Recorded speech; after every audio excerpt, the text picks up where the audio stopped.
మన పొరుగున ఉన్న పాకిస్తాన్ దాదాపు దివాలా అంచుకు చేరుకుంది. ప్రభుత్వం మాత్రం అధికారికంగా ప్రకటించడం లేదు. అయితే ఇటీవలే పాక్ సముద్ర జలాల్లో చమురు సహజ వాయువు నిక్షేపాలు కనుగొన్నట్లుగా ప్రకటించింది పాక్ ప్రభుత్వం. దీంతో తీవ్ర ఆర్థిక సంక్షోభంలో ఉన్న పాకిస్తాన్ దశ తిరిగినట్లేనా? అక్కడి చమురు సహజ వాయువు నిక్షేపాల గురించి ఈ స్టోరీలో చూద్దాం.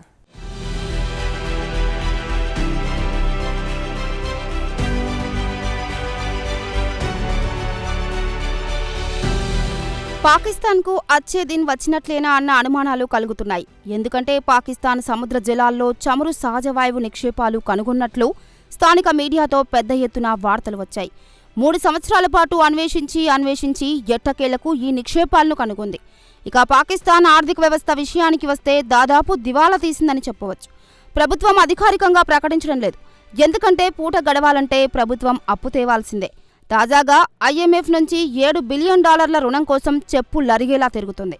ఇవన్నీ ఒకెత్తైతే దేశంలో రాజకీయ అస్థిరత, పెరిగిపోతున్న టెర్రరిజం, మరోవైపు ద్రవ్యోల్బణం పెరిగిపోయి ప్రజలకు ఒంటిపూట ఫుడ్ దొరకడం గగనంగా మారిపోయింది. అయితే ఈ చమురు సహజ వాయువు నిక్షేపాలు సముద్ర గర్భంలో కనుగొంది.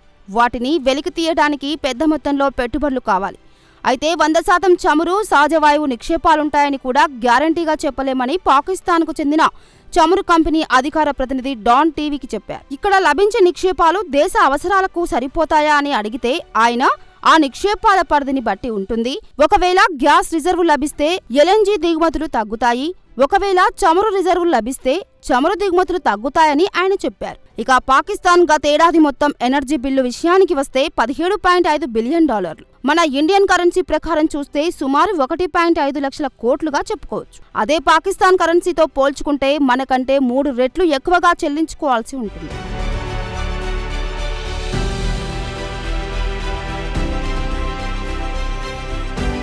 వచ్చే 7 ఏళ్లలో ఈ బిల్లు కాస్త $31 బిలియన్, అంటే 2,61,000 కోట్లకు చేరవచ్చునని స్థానిక మీడియాలో వార్తలొచ్చాయి. ప్రస్తుతం దేశీయ అవసరాలకు గాను 29% గ్యాస్, 85% చమురు, 20% బొగ్గు, 50% LNG దిగుమతులపై ఆధారపడుతోంది. అయితే సముద్ర గర్భంలో చమురు సహజ వాయువు నిక్షేపాలున్నాయి. వాటిని వెలికి తీయడానికి పెద్ద మొత్తంలో పెట్టుబడులు కావాలి. సుమారు $5 బిలియన్, అంటే సుమారు 42,000 కోట్లు అవసరమవుతాయి. వీటిని వెలికి తీయడానికి సుమారు 4 నుంచి 5 సంవత్సరాల పాటు సముద్ర గర్భంలో డ్రిల్లింగ్ కి పాల్పడితే కానీ వాస్తవాలు వెలికిరావు. ఈ ఏడాది జనవరిలో పాకిస్తాన్ ఇంధన శాఖ మంత్రి మహ్మద్ అలీ విదేశీ ఇన్వెస్టర్లను తమ దేశంలో పెద్ద మొత్తంలో పెట్టుబడులు పెట్టాలని కోరారు. దిగుమతి గ్యాస్ బిల్లును తగ్గించుకోవాలంటే $30 బిలియన్ పెట్టుబడులు అవసరం. పాకిస్తాన్లో 235 ట్రిలియన్ క్యూబిక్ ఫీట్ల గ్యాస్ రిజర్వులున్నాయి. వాటిలో 10% వెలికి తీయడానికి సుమారు 25 నుంచి $30 బిలియన్, అంటే 2,10,000 కోట్ల నుంచి 2.5 లక్షల కోట్ల వరకు పెట్టుబడులు అవసరమవుతాయని విదేశీ ఇన్వెస్టర్లకు ఆయన వివరించి చెప్పారు. ఇక పాకిస్తాన్ ఆర్థిక పరిస్థితి చూస్తే దారుణంగా ఉంది. దేశంలోని పట్టణ ప్రాంతాల్లో ఉన్న వారిలో 74% మంది ఆర్థికంగా తీవ్ర ఇబ్బందులు పడుతున్నారని అక్కడి సర్వేలే చెబుతున్నాయి. రోజువారీ అవసరాలు కూడా తీర్చుకోలేని దారుణ స్థితిలో ఉన్నారు.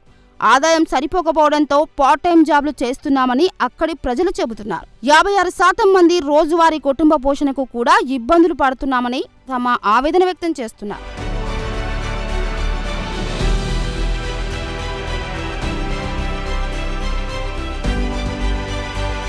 పాకిస్తాన్ ప్రభుత్వం వద్ద చేతిలో చిల్లిగవ్వలేదు. పాక్ సెంట్రల్ బ్యాంక్ వద్ద విదేశీ మారక ద్రవ్యం పూర్తిగా కరిగిపోయింది. రోజువారీ ఖర్చులకు సౌదీ అరేబియా లేదా IMF నుంచి రుణాలు తీసుకోవాల్సిన దుస్థితి.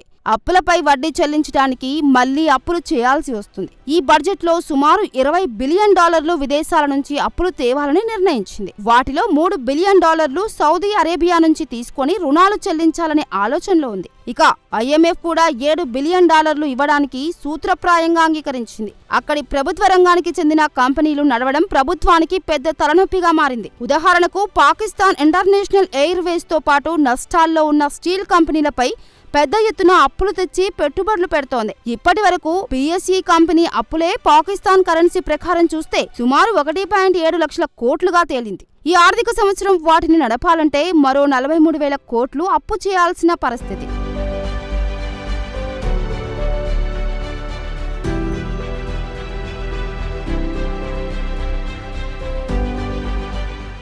పాకిస్తాన్కు ప్రకృతి కూడా సహకరించడం లేదు. అకాల వర్షాలకు దేశం సగం మునిగిపోతుంది.